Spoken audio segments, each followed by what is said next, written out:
पढ़ाई, बीवी की पुताई, कपड़ों की सिलाई, सब खर्च कमाई, अख भर आई मार गई महंगाई। इस तरह की घटनाएं जो है वो जो मूल्य वृद्धि की बात है वो हर महीने ये 4 महीने का ये जो बीमारी है और ये बीमारी जून जुलाई से शुरू होता है और अक्टूबर तक जो है जब तक नया फसल नहीं आता है तब तक ये रहता है। तो उसके लिए जो है ये कहा गया कि हम लोगों को स्टोरेज की जो है व्यवस्था जो है स्टोरेज की व्यवस्था होनी चाहिए और सब लोगों की राय हुई कि कम से कम हर जिला में 600 जिला 600 कितना जिला है 635 जिला हैं। सभी जिला में जो है कम से कम एक जो है स्टोरेज की व्यवस्था होनी चाहिए जिससे कि जो ये समस्या हमारे सामने में उत्पन्न नहीं हो और समस्या उत्पन्न हो तो हम उसको क्या कहते हैं कि मीट कर सकें। सीकर से कॉलर हमारे साथ फिर से तेजपाल जी जुड़े हैं। तेजपाल जी बताएं क्या कहना चाहते हैं आप। मैं ये कहना चाहता हूँ कि ये जो बीजेपी और कांग्रेस दोनों पार्टियां आरोप प्रत्यारोप लगा रही है जी जी मैं ये कहना चाहता हूँ कि बीजेपी और कांग्रेस वाले दोनों पार्टियां आरोप प्रत्यारोप लगा रही है। अभी थोड़े दिनों पहले जब कांग्रेस की सरकार थी तो बीजेपी ने महंगाई पर रोना रो रहे थे। आज बीजेपी की सरकार है तो वो कांग्रेस वाले रो रहे, जबकि हालत ये देखो किसानों की क्या हो रही है। किसानों का डीजल और पेट्रोल डीजल के ऊपर अगर किसानों के ऊपर पैसे बढ़ेंगे तो स्वाभाविक महंगाई बढ़ेगी और सबसे ज्यादा दयनीय हालत किसानों की होगी। सेठों के कोई फर्क पड़ने वाला नहीं। रही बात है अभी 3 महीने 4 महीने पहले जब सांगानेर तहसील में सफेद प्याज होता था उसका 1.5 रुपए किलो बिका है जी। जब उसका स्टॉक होता और गवर्नमेंट का ना अगर कोई होती तो आज ये स्थिति नहीं आती। बिल्कुल आज 25 रुपए किलो हो गए। बिल्कुल शुक्रिया तेजपाल जी। जय सिंह जी, किसान को वक्त पे उसकी जो उपज है उसका पैसा नहीं मिल पाता। स्टोरेज की बात की जाती है, चाहे स्टोरेज प्राइवेट सेक्टर में हो या गवर्नमेंट सेक्टर में, स्टोरेज तो है वो भी गलत है क्योंकि वो मार्केट में पहुंच नहीं पाता और पिछला स्टॉक सड़ जाता है, उसको लेकर रिकॉर्ड में कोई काम नहीं हो पाता और मार्केट में फिर उसका क्राइसिस फील किया जाता है या फिर जब उपज आती है तब सरकारी खरीद उसकी नहीं हो पाती, वक्त पर खरीद नहीं हो पाती और उसके कारण भी ये असर नकारात्मक मार्केट पे 6 महीने या 8 महीने बाद दिखते हैं, जैसा कि प्याज को लेकर जिक्र किया कॉलर ने। बिल्कुल आपका सही कहना है। तो हमारे क्या है कि पिछले 10-15 सालों में जितना तेज गति से शहरीकरण बढ़ा है उस गति के साथ में हमने तहसील हेडक्वार्टर पे, गांवों पे या बड़े शहरों में स्टोरेज या भाई इतनी बड़ी जनता शहरों में आ गई, इसको हम सप्लाई चेन को कैसे मेंटेन करेंगे, इनका आप चीज़ कैसे पहुंचाएंगे, वो काम सरकारों ने नहीं किया। वो साइमल्टेनियस उसी समय अगर होता तो आज ये प्रॉब्लम नहीं आती। दूसरा ये है कि सरकार ये सपोर्ट प्राइस पे ये खरीदने में कह रहा हूँ कि सरकार को ज़रूरत क्या है। आप आज तक जब सरकार नहीं खरीदती थी तब तक किसी चीज़ की किल्लत नहीं थी, सब चीज़ें, आज गेहूं भी 3 रुपए किलो मिलता था, 4 रुपए किलो सब चीज़ें मिलती थी। जब से ये सरकार ने इसमें इंटरवेंशन चालू किया तब से ये प्रॉब्लम चालू हो गई कि वो जाके एफसीआई के गोदामों में बंद हो जाता है गेहूँ और उसके बाद में वो सड़ने लगता है, वो तो भी कोई परवाह नहीं है और हम केवल वो देखते रह जाते हैं। आप तो जब आप संक्षेप करना चाहूँगा, जो कॉलर ने सवाल किया है बड़ा अच्छा सवाल है और वो मैं उसी वर्ग को प्रतिनिधित्व कर रहा हूँ, उपभोक्ताओं का प्रतिनिधित्व करता हूँ। अर्थशास्त्री अपने आंकड़ों में उलझे हैं, राजनेता अपनी अपनी पारी जब आती है तो अभी बात हुई सब अपने अपने काम में जुट जाते हैं और व्यापारी पैसा बनाने में लगे। असली मार जो पड़ रही है वो उपभोक्ता वर्ग ही, जो उन्होंने कहा कि पिछली बार ये पार्टी ऐसा बोल रही थी अब ये पार्टी बोल रही है। एक्चुअल में होना ही चाहिए कि देश में महंगाई एक ऐसा मुद्दा है जिसपे सारी राजनीतिक दल बैठकर एक सहमति तैयार करे और एक योजना बनाए दूरगामी। अभी रेलवे का मुद्दा एक कॉलर ने उठाया, इसी कांग्रेस सरकार ने ये रेटें बढ़ाई थी जी और आज वही उसके खिलाफ आ रही हैं। ये बीजेपी तब इसके खिलाफ थी, आज वो उसके समर्थन में आ रही। दोनों में एक सहमति है, सबसे बड़ी पार्टी और दूसरे नंबर की पार्टी दोनों रेटें बढ़ाने के लिए सहमत है रेलवे के। यही उपभोक्ता का और जनता का प्रतिनिधित्व करती है, तो फिर विवाद कहाँ है। एक्चुअल में इस बारे में एक सहमति बनानी होगी कि देश में महंगाई का नियंत्रण कैसे हो सकता है। महंगाई विकास से जुड़ी चीज है, जब भी विकास होगा महंगाई की रफ्तार तेज हो जाएगी। सारे अर्थशास्त्री हमारे बीच बैठे बताएंगे। और चूंकि देश एक विकास के दौर से लगातार चलता रहा है, तो कैसे विकास के साथ हम महंगाई को नियंत्रित कर सके, इस दिशा में ठोस कार्य योजना बनाने की जरूरत है। और जो सबसे अधिक अत्यधिक प्रभावित वर्ग है उपभोक्ता, उसकी बात को सुना जाना चाहिए। आज देश में प्राइस कंट्रोल का कोई सिस्टम ही नहीं है। जब आग लगती है कुआं खोदने की बात करते हैं, आपके पास पहले से एक प्राइस कंट्रोल सिस्टम होना चाहिए। वो करेंगे, आज बात की है, आज अच्छी बात पासवान आई जी है ने सामने, कहा है बिल्कुल। कि हर राज्य को हम कह रहे हैं कि वो स्टोरेज कमेटी की को भी देखे। बात की है और प्राइस की भी बात की, Infrastructure प्राइस भी इंडेक्स दोनों को ही किस बात तरह से की। लागू एक किया जाए। सहमति बनाने की आवश्यकता है एक ताकि स्टेबल राजनीतिक प्राइस इंडेक्स की फुटबॉल बात की ये है एक समाधान हो सकता है। चलिए कॉलर अजमेर से और जुड़े हैं हमारे पास, बाबूलाल जी आता हूँ, नरेंद्र सिंह उनका क्या कहना है जरा सुन लेते हैं। बताइए नरेंद्र जी। हेलो जी नरेंद्र जी, क्या कहना है आपका? आजम मैं बोल रहा हूँ। जी मैं कह रहा हूँ ये जो प्राइसेस बढ़ती है सब्जी की, ये जो आम जो चीजें कस्टमर खरीदता है, जी तो इनमें ये जो दलाल बैठा रखे हैं मंडियों में, इनकी वजह से होती है ये सब चीजें। जी बिल्कुल, बिचौलियों का एक जिक्र हम लोग कर चुके हैं। ये दलाल सिर्फ दलाली नहीं करके ये वहाँ बिजनेस करते हैं। किसान से 5 रुपए में खरीदते हैं, उसी समय ये अपने कस्टमर को और या जो फुटकर बेचने वालों को डबल रेट में बेचते हैं। किसान जो 6 महीने में फसल में नहीं कमा पाता, 4 महीने में, वो ये लोग एक दिन में कमा लेते हैं।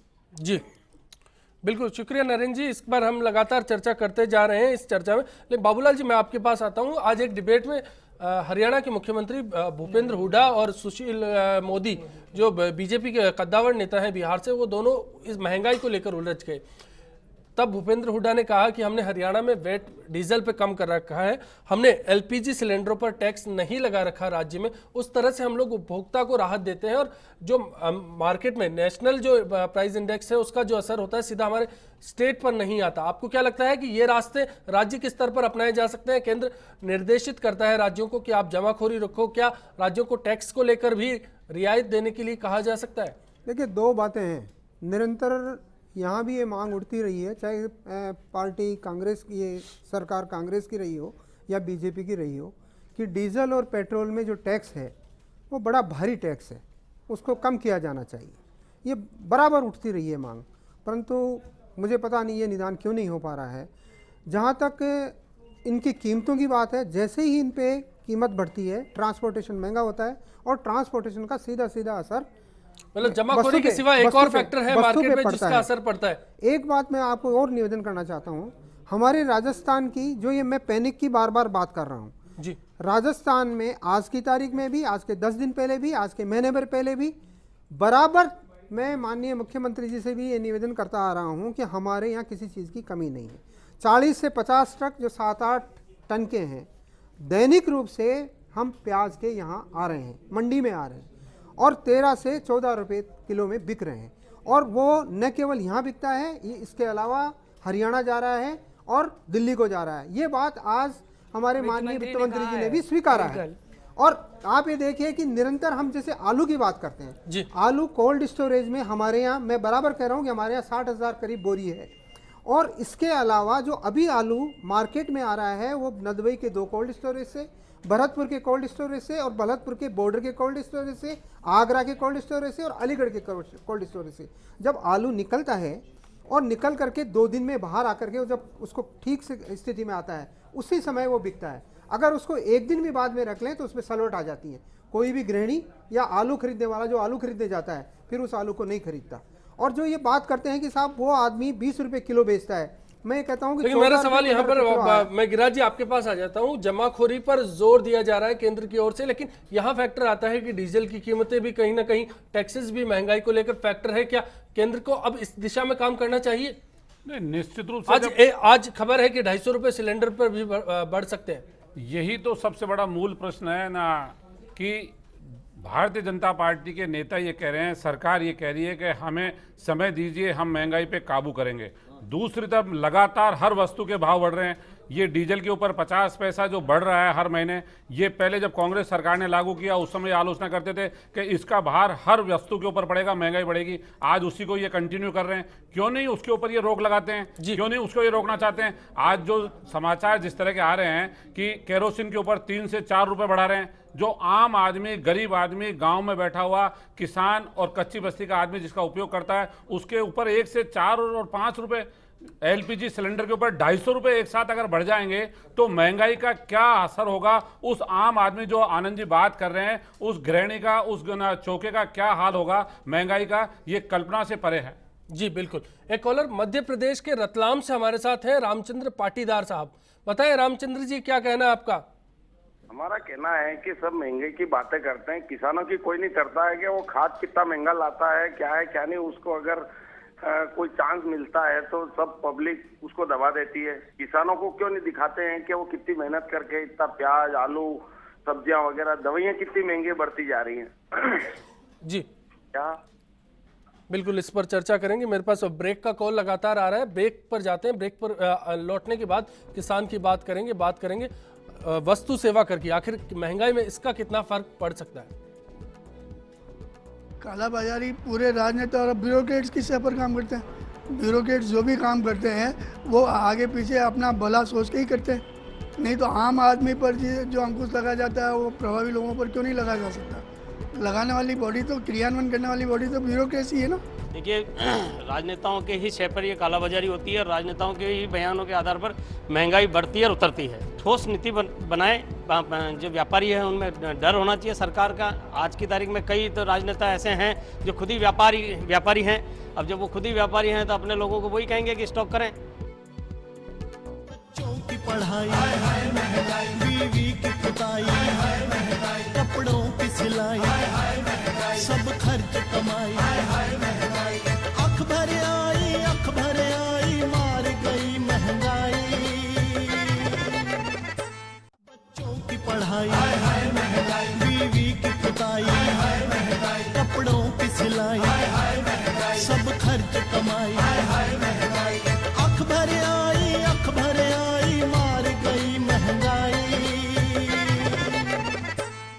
तो लोगों का ये कहना था कि जितना ये जो है जमाखोर जो है, ये मुख्य मुद्दा जो है जमाखोरी का है। चूँकि एक तरफ में जो है प्रोडक्शन है और प्रोडक्शन के अनुपात में सप्लाई नहीं हो रहा है और जमाखोरी हो रही है, तो इसके लिए मेन क्या कहते हैं जो जिम्मेवारी है, जमाखोरों की जिम्मेवारी है, कालाबाजारी करने वालों की जिम्मेवारी है। और इस कानून को और क्या कहते हैं सख्त बनाया जाए, जिससे कि इस तरह की वारदात को रोका जा सके। आज हमने आपसे सवाल किया था कि क्या कालाबाजारी और वायदा कारोबार पर लगाम से महंगाई काबू में आ सकती है। 85% दर्शक मानते हैं कि हाँ, महंगाई पर काबू इन रास्तों से किया जा सकता है और 15% दर्शक इस बात से इत्तेफाक नहीं रखते।